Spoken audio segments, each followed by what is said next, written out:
All right, hello everybody and good afternoon. I almost said good morning. It's our morning, your afternoon. But anywho, welcome to the Top Producer Show. So the whole point of this show is to show you what it takes to be a top producer. And my name is Brandy and this is Jeff, and we're going to get started. So we have been going over this book, Atomic Habits by James Clear, and we are on chapter 11 today. Walk slowly, but never backward. So he tells this story about this professor in the University of Florida who is a photography teacher.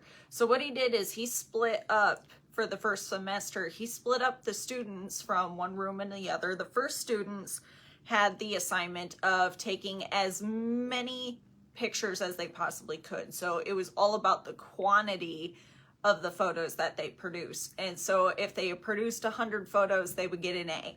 If they produced 90 photos, they would get a B, and like so on. And he had a grading scale from there. The second group, they had to produce one photo for the whole semester, and it had to be the perfect photo. But what he found at the end of the semester, all the students that had to produce the quantity amount ended up with the better pictures than the people that had to produce the one photo. And why is that?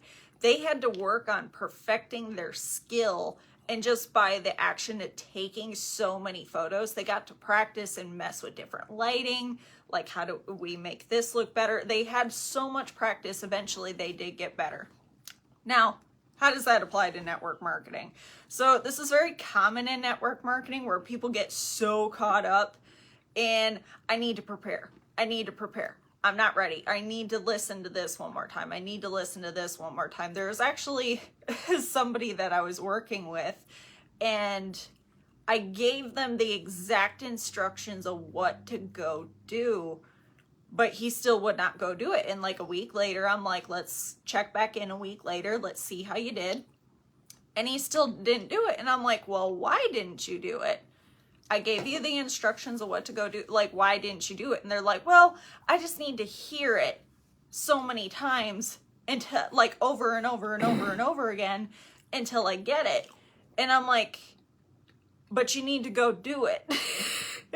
And then they're like, oh, but I want to look at this method too. And I want to go look at this method too. A lot of people get so caught up in that part, they don't put any action into it. So, and the reason people want it to be perfect, they're expecting to be these perfect people before they even go out.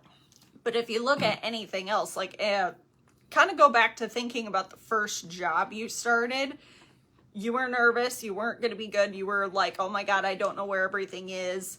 Like, that's normal. So why wouldn't it be the same thing here? But you had to practice and do the work in order to get good at it. So that's why we always have a script for people. It kind of takes away a little bit of that anxiety, because one of the biggest things that we found with people in network marketing is, what do I say to people and who do I talk to? And we found a way to solve both of those problems. We do have a lead program, and we've shown multiple people how to actually write up their presentation and have it written out. Because the company always has a presentation, which is kind of flipbook style, but we figured out a way to use text message to then get the information out in front of people, and then you can eventually present once they go through the process, which I find takes a lot of anxiety away, because people are like, oh, that seems so much easier. But some people will still avoid the work. Even though it's easier, they'll still avoid it. They're either not sure of something in the process, or they're not sure about something in their company. And that's usually what happens. Or they're trying to find a way to be lazy to make it automated. Because that's the other thing. People are like, can't I buy a system to just text all the people for me? And that way I don't have to do it. And I'm like, well, no, because then you're still missing that key skill that you're going to learn by doing this, by skipping that process. I'm like, you can't actually make that automated until you learn how to actually do it. What's up, Benny? How are you? So when procrastination becomes a form of, or when preparation becomes a form of procrastination, you have to look at what is holding you back. So we've mentioned before in different trainings and on different videos of like what actually holds network marketers back. And it's usually something that you're hazy about with yourself or something with your company, and you have to figure out what that is. So that's where a coach will come into handy, or a mentor, because they'll be able to instruct you of like what is going on. Usually it's just asking you some specific questions and helping you figure it out. So that's basically kind of what I got from this chapter. And then it's just how long does it actually take to create a new habit? And depending on how consistent you want to be, because some people commit differently. Some people can only commit to like 2 days a week where they work for an hour or two on their business. If you do it like from Monday through Friday, or if you do it every day, it would take a month. Any habit that you do for a month up to 90 days is going to become a consistent habit. Like I would say it takes a month to create the habit, but it takes 90 days for it to become a habit where you don't even think about it. You just go do it. So that's kind of my take from this chapter. What was your takeaways, or what would you like to add? Similar. Most people are focused on finding the best way to never act. Like that's what they do. They search for, some automated system, some technical system. And I said this last night on our call, is don't want what you don't want, especially if you're in network marketing or direct sales. Because if there was a funnel system that allowed you to recruit on demand, if there was a text system where you didn't have to talk to anybody and it never required actually physically any interaction, they don't need you. They would eliminate the sales force. Why would you want that? So, some people just don't think it through. Others, again, are just looking for a way not to act. So if a way not to act is keep researching, keep reading, keep showing up to trainings, but not doing anything, you have to ask the question, why are they involved? And some people are like, well, I don't want anybody like that on my team. No, you do want people like that on your team. It's the majority of the team.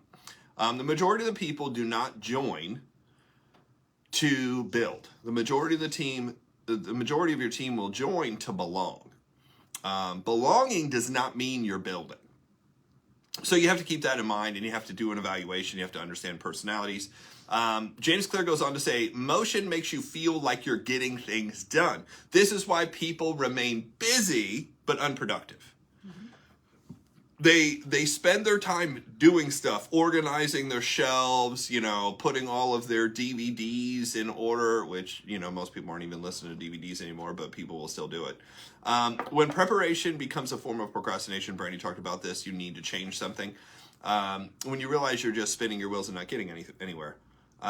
If you want to master a habit, start with repetition, not necessarily perfecting it. You can't perfect something the first time.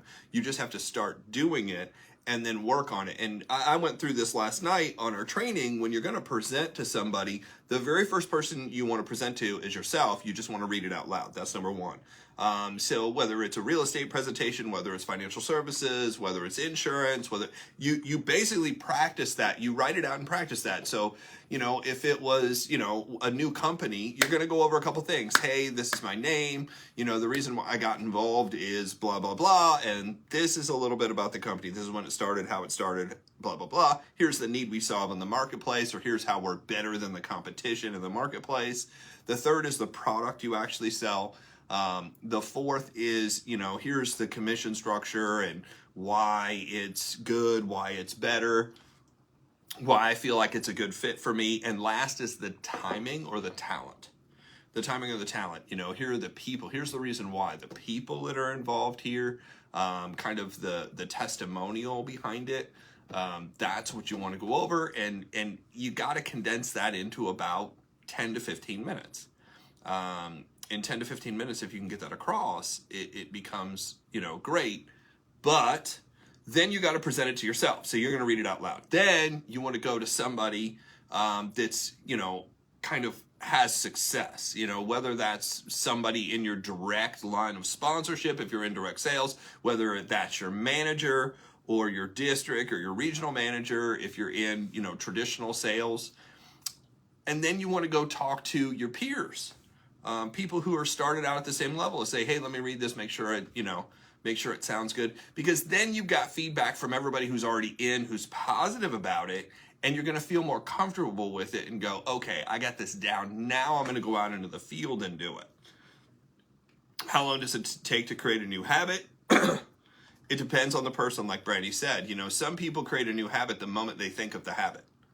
And what I mean by that is they're just a person who, if something is going to improve what they're doing, they're going to do it consistently from the first day. And there's very few people. That's what I want to tell people, is there's very few people who are like that. People think all successful people are like that. That's not true. Most successful people are really stubborn. Most successful people have a hard time changing their ways. But when they do, they go all out, and which is why they succeed so fast. They'll do the same work that the average person does in 10 years. They'll do their first month. And that's why they get ahead so much faster. It takes forever for them to figure it out and find it. But when they find it, they just take off and go all out. Like Shar, because she's one of the people who does that. So for some, it's the very first time they think of it. For most people, it's going to take a month or two, right? Chance, what's happening? Hebb's law says neurons that fire together wire together, so there is a neurological pathway when you create a habit. What they found is people who do things continuously over and over and over again, that the neurons actually come together and it forms like basically a highway. And that highway strengthens every time you do the right thing over and over and over and over again, which is why they say habits are hard to break. And what you want is good habits, not bad habits.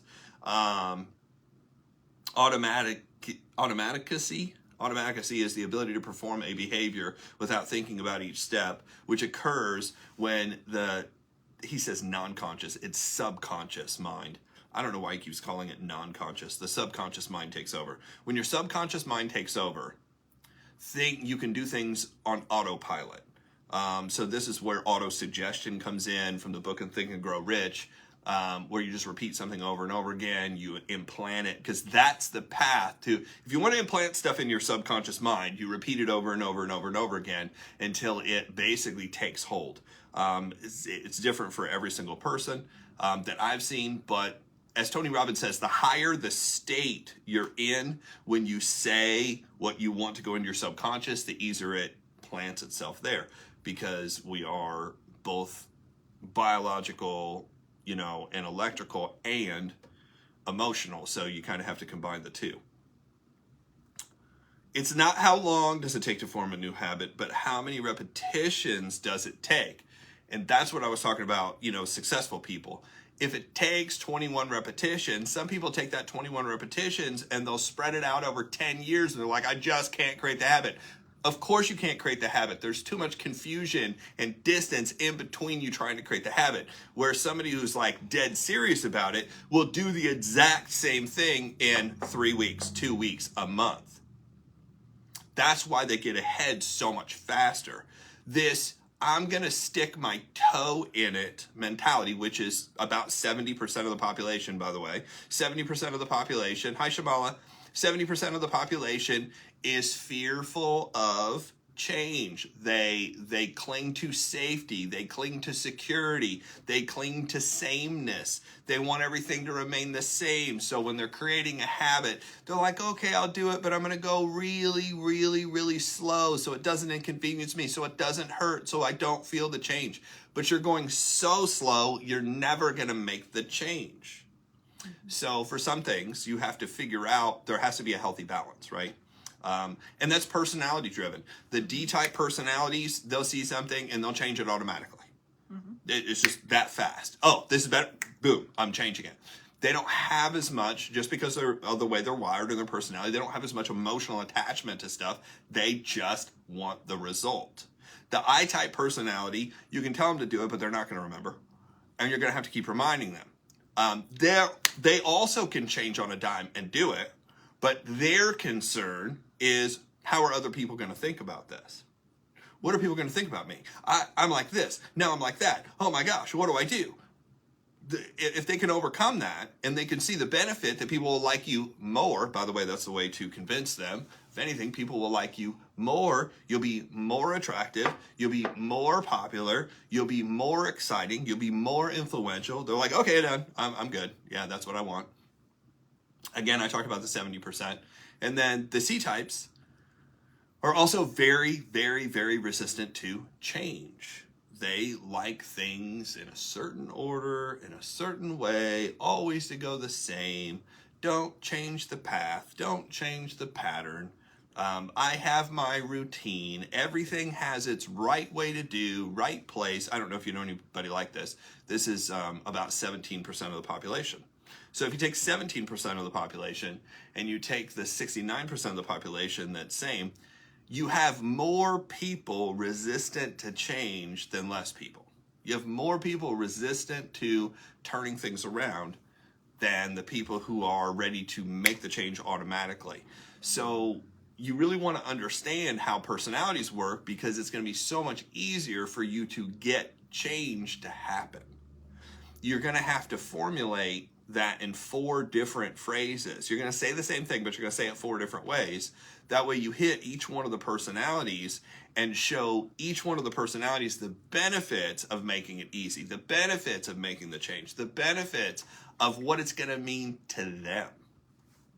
So that's how you create like big change really, really fast. And the best people in the industry are so good at it.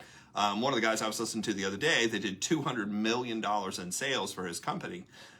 He's recruited over 5,000 people. He goes, it's not quite 10, but it's close to 10, but it's over 5,000 frontline people.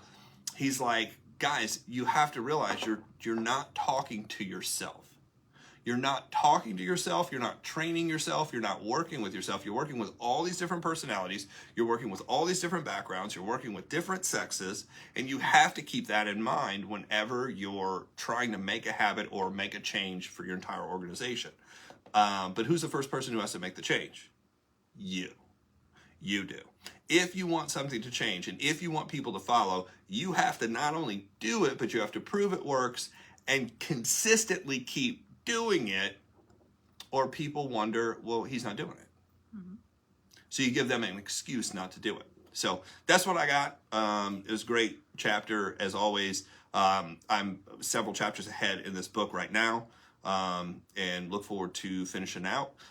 For those of you who like the information we're going over, who want more information like this, who are looking for a way to build your business faster, who want to make things happen today instead of like a year, 10 years, a decade from now, we put together a community along with a coaching and certification program. And part of that coaching certification program is leads, and a platform to learn how to do leads. So if you're looking for leads inside of your network marketing, direct sales, MLM business, and you want to know how to contact leads, because you can't contact leads the same way you contact friends, family, acquaintances, the same way you approach cold market. Leads are a different bunch. If you want success in it very quickly, that's what we're teaching. I'm going to give you 1,000 free leads for going to myleadershipnetwork.com. Join myleadershipnetwork.com. I apologize. Go to joinmyleadershipnetwork.com and I will just register. You go down to join. You don't have to buy anything.